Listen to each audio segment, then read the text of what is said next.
Hi guys! For today's video, it's me, your ate dyan, ang inyong ate dyan na palangarang vlogger. Ang inyong ate sa utangan. Hindi, joke lang, hindi na ganun. So, mga ka-idol, ang i-share ko sa inyo ngayong araw na to ay tungkol sa aking experience dito sa ating Orange Basket. So, mga ka-idol, alam niyo naman kung gaano ko kamahal si Orange Basket. Kasi nga, since 2018 hanggang ngayon 2025 ay ginagamit ko pa rin siya.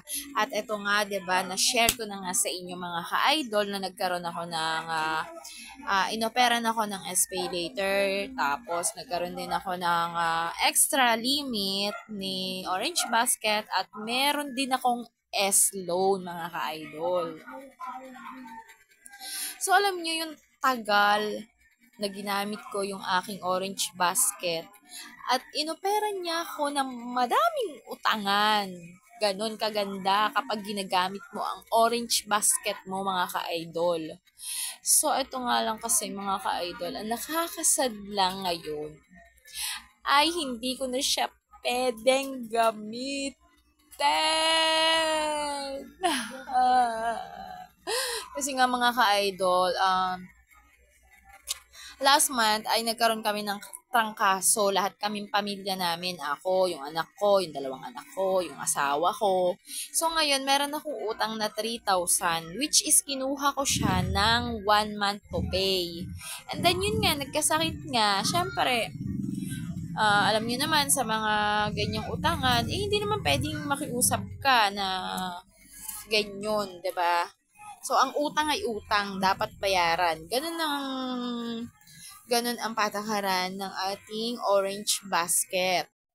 So, ayan na nga mga ka-idol. Hindi namin nabayaran yung aming 3,000 na utang. Nag-due date siya ng March 5, pero nabayaran na namin siya ay March 19, which is, alam nyo yun, yung March 5 hanggang March 19 is araw-araw kanilang tatawagan. Pero, dapat sasagutin nyo. Kasi nga, syempre, pero kahit sagutin nyo, kasi sinagot ko wala pa rin namang nangyari na-freeze pa rin yung account ko, na-block pa rin yung account ko. So, ang problema ko ngayon, mga ka-idol, ay binayaran ko na yung aming utang.